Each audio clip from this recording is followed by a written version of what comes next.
Friends, how are you? Analog electronics की questions लेके आई हूँ, right?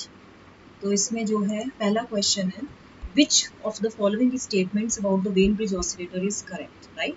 OP Amp is used in inverting mode. Second, OP Amp circuit is introduced in 180-degree phase shift. Third, feedback network is lead lag network और the amplifier gain condition is greater than equal to 20. See, आपका जो ये when bridge oscillator होता है, it is commonly used circuit for generating a it is used to generate a sinusoidal waveform of required frequency. तो Wien bridge oscillator का diagram अगर हम देखें तो कैसा होता है?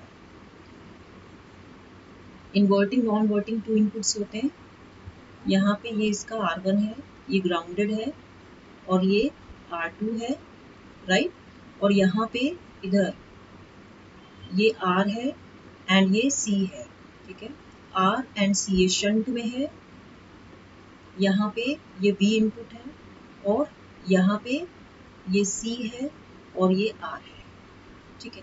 यानी कि इसमें जो R1 R2 है इसके क्रॉस ग्राउंडेड वोल्टेज लगी है और जो नॉन इन्वर्टिंग इनपुट है इसके फीडबैक में CR सीरीज में लगा है और CR एक शंट में लगा है.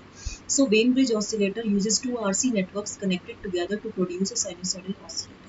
तो Wien bridge oscillator uses a feedback circuit consisting of a series RC circuit connected with a parallel RC of same component values, जिसकी वजह से it produces a, ये जो आपने देख रहे हो जो ये सीरीज में एक RC सेक्शन लगा है और जो शंट में एक RC लगा है, ठीक है?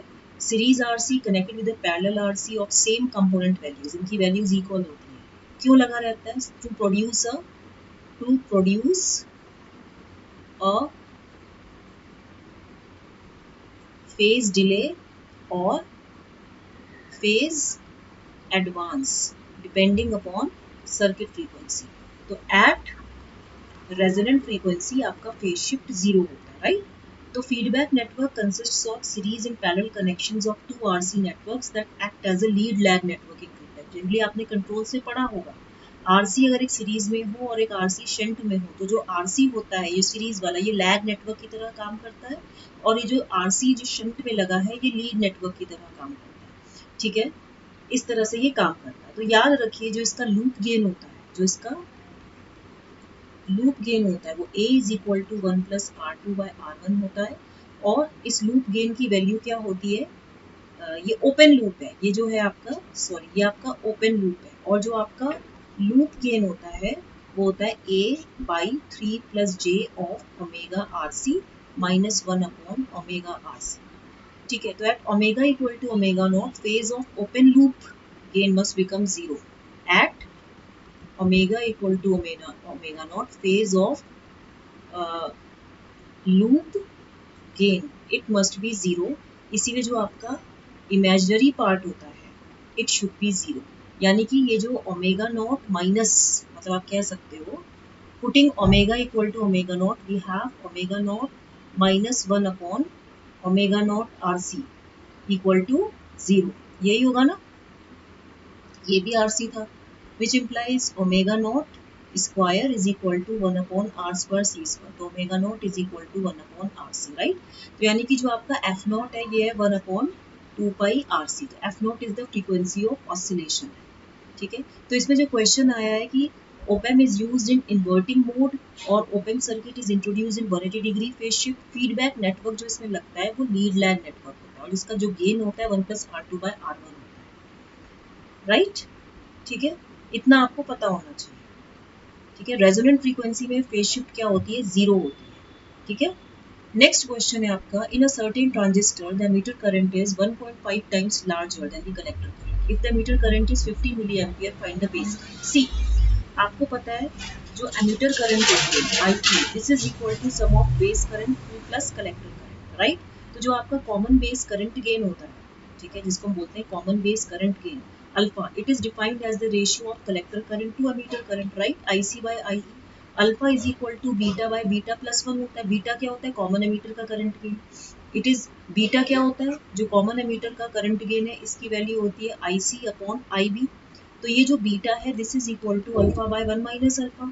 तो यहाँ पे जो आपको क्वेश्चन में गिवन क्या है कि emitter current IE is equal to 1.5 times IC and जो आई ई है this is equal to 50 milli ampere. तो अल्फा इज इक्वल टू कितना दिया है आपको, आई सी अपॉन आई ई, यानी कि I C upon 1.5 times of I C. तो ये वैल्यू कितनी हो जाएगी 0.66। अब beta is equal to alpha by 1 minus alpha है, तो ये वैल्यू कितनी हो जाएगी 0.66 बाय 1 माइनस 0.66, तो ये वैल्यू 2 होगी। तो I E is equal to I B plus I C, तो यानी कि I B plus beta I B is equal to beta I B हमें नहीं, आई बी हमने कॉमन ले लिया, बीटा प्लस 1 हो गया, that means I B into 2 plus 1, तो ये हो जाएगा 3 आई बी, 3 आई बी हो गया।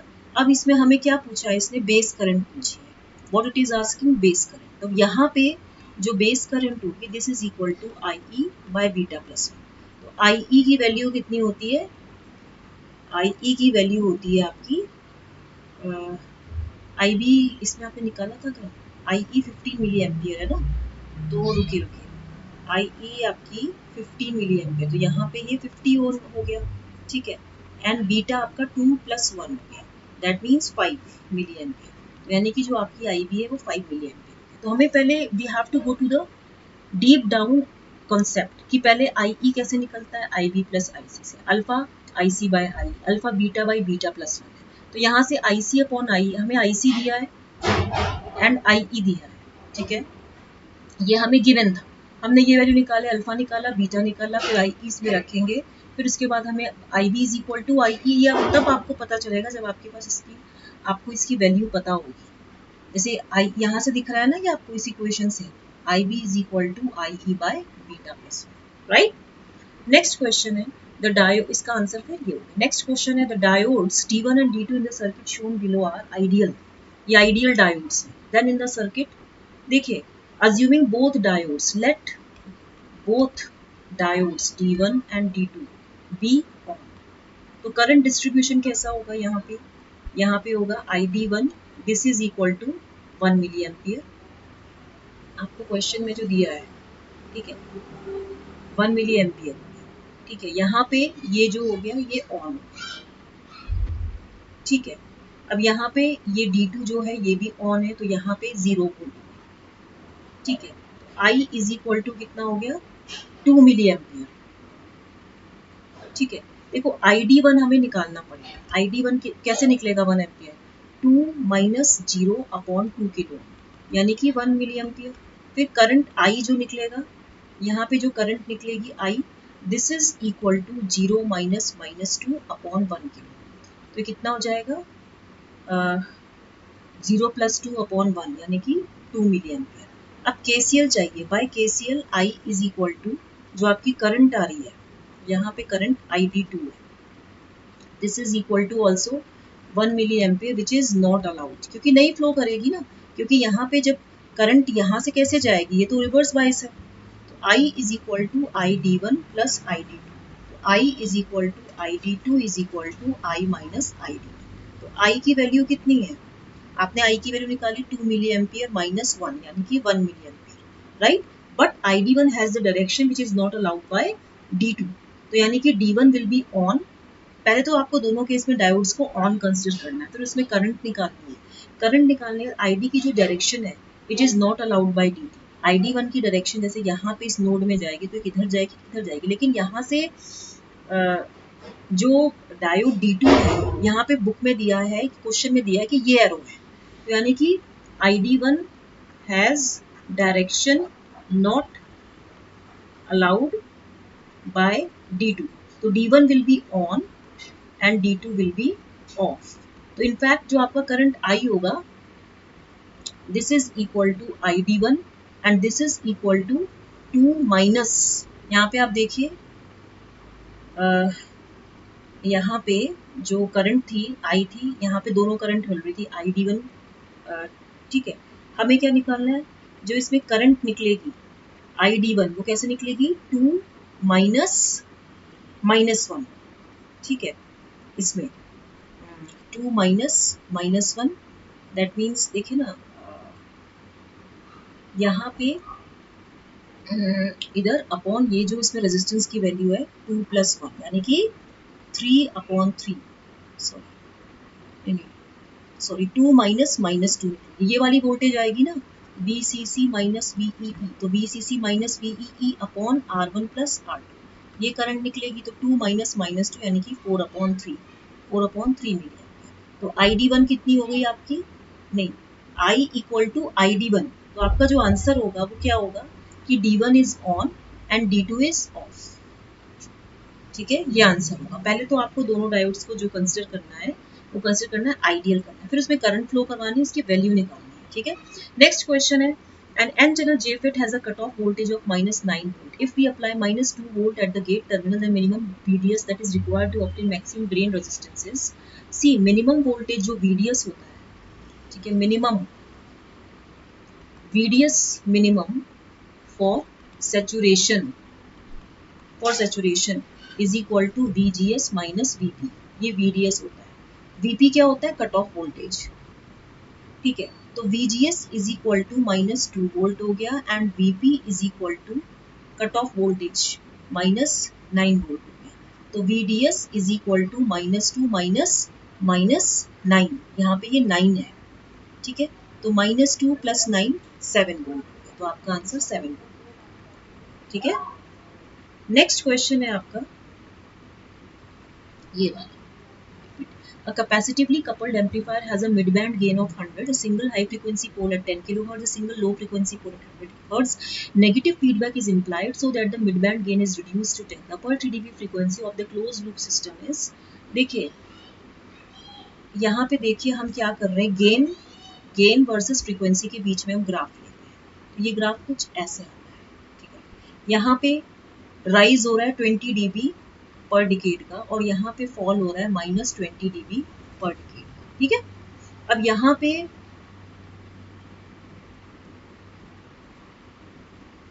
ठीक है, यहाँ पे आप देखिए सिंगल हाई फ्रीक्वेंसी पोल है 10 किलोहर्ट्ज है, तो यानी कि हाई फ्रीक्वेंसी किधर आएगा 10 kilohertz and a single low frequency pole at 100 hertz, तो ये 100 हर्ट्ज आ गया। ठीक है, उसके बाद इसका मतलब negative feedback is employed so that the mid band gain is reduce to 10, यानी कि यहाँ पे ये 10 है, यहाँ पे 100 है।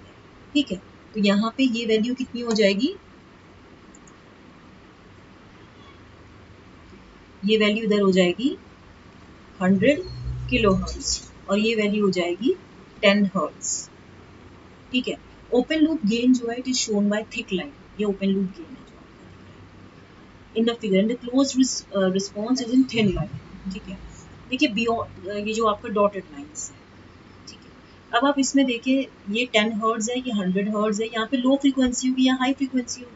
Beyond the 10 kilohertz pole, the amplitude drops at 20 dB per decade or equivalently by a factor of 10 for every decade. When the gain has dropped by a factor of 10, when gain drops by factor of 10, frequency is 1 decade above 3 dB frequency point, मतलब कि B point पे होगा, ये point आपका B है, ये point आपका A है, यानी कि 1 decade above 10 kilohertz is 1 decade above 10 kilohertz is 100 kilohertz. Simple argument shows that the closed loop low frequency 3 dB frequency is 10 hertz. ये क्या है आपका closed loop low frequency 3 dB, ये 10 hertz है। तो यहाँ पे आप ये तो ऐसे कर सकते हो यार, जैसे इसने क्वेश्चन पूछा अपर 3 dB फ्रीक्वेंसी निकालनी है, तो यहाँ पे जो A है ये 100 है, ओपन लूप गेन आप कह सकते हो, और जो क्लोज लूप गेन है मतलब फीडबैक गेन है वो 10 है। ठीक है, तो AF is equal to A by 1 plus A beta, ये तो मैं इसको या तो ऐसे भी कर सकते हैं, तो ये वैल्यू A बाय D हो गया, तो D की वैल्यू आप निकालोगे तो ये A बाई AF हो गया। ठीक है, तो यहाँ पे ये A कितना दिया है आपको 100, ओपन लूप की 100 दिया है एंड AF इज 10, तो ये 10 हो गया। तो D क्या होता है, डी जनरेटिव फीडबैक होता है, D is the D generative feedback, D generative factor sorry for negative feedback, यानी कि जो अपर 3 dB फ्रीक्वेंसी होगी वो FH टाइम्स ऑफ D होगी। आपको पता होगा ना FH shift is equal to FH of 1 plus A beta, तो यानी कि यहाँ पे जो FD है जो आपका सॉरी ये FH है, यहाँ पे हाई फ्रीक्वेंसी तो FH आपने निकालोगे तो FH कितना दिया आपको 10 किलोहर्ट्ज, ये वाली लेंगे हम फ्रीक्वेंसी। ठीक है, तो ये 10 किलोहर्ट्ज हो गई और ये 10 हो गया, तो ये आपका 100 किलो हर्ट्ज है, राइट। तो ये इस फॉर्म से निकलेगा, तो आपका जो आंसर है ये है। क्वेश्चन फोर्थ ऑप्शन, इसका मतलब क्या है, कैपेसिटिवली कपल्ड एम्पलीफायर का मिड बैंड गेन 100 है, ये आपको मिड बैंड गेन है यानी कि ओपन लूप गेन है। Single high frequency pole 10 kilo hertz पे है, ये है, and single low frequency pole at 100 hertz पे। Negative feedback is implied so that the mid band gap is reduced to 10। The upper dB frequency of the close loop system वो निकालना है, तो ये 100 किलो हर्ट्ज कैसे आएगा, ये आप इस फॉर्मूले से निकालोगे। ये मैंने डायग्राम तो ये इसलिए समझाया है कि बियॉन्ड 10 किलो हर्ट्ज पोल एम्पलीट्यूड ड्रॉप्स, यहाँ पे आप देखो 10 किलो हर्ट्ज के बाद ये ग्राफ डाउन फॉल करता है, slow. When the gain has dropped by a factor of 10, the frequency is 1 decade above 3 dB frequency. Above 3 dB frequency से 1 decade होता है।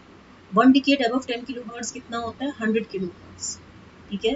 क्लोज लूप और low frequency 3 dB frequency 10 hertz, तो इसका 1 decade करेंगे तो 100 हर्ट्ज आएगा। लेकिन ये आपको फिगर से नहीं समझ में आ रहा था तो मैंने डायग्राम ये इक्वेशन के थ्रू समझा। तो इसको लाइक शेयर सब्सक्राइब करना मत भूलिएगा। ओके, आगे और क्वेश्चंस देंगे। Thank you. Okay okay okay okay, इसको जो है हम क्लोज कर देते हैं। Thank you very much.